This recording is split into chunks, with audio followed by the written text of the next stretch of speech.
Allow us to introduce Dr. Karl-Heinz Steigerwald, the physicist who invented electron beam welding. From 1948, Dr. Steigerwald worked intensively on the further development of electron beam sources, ushering in a new era of material processing with electron beam technology. By 1952, he had built the world's first electron beam processing machine.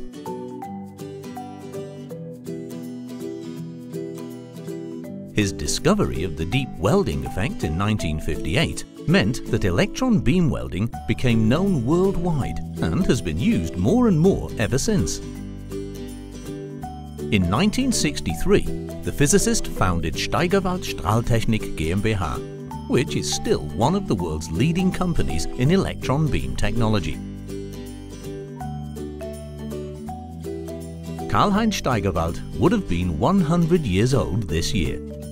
Today, the company still sells electron beam welding machines worldwide to countless customers in a wide variety of metalworking industries in 47 countries.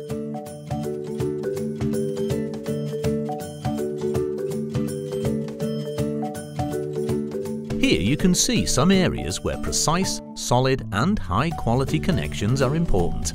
You wouldn't believe all the places where electron beam welding from Steigerwald is used.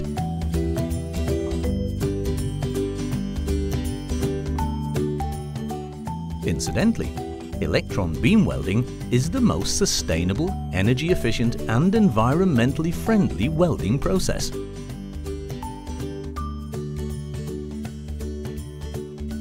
To this day, SST has continued developing electron beam technology.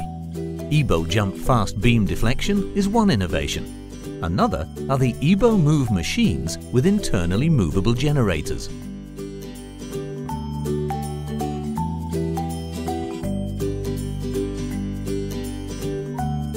SST is firmly rooted in the region, but active worldwide. Along with its subsidiaries, the company supplies its worldwide connections on all continents.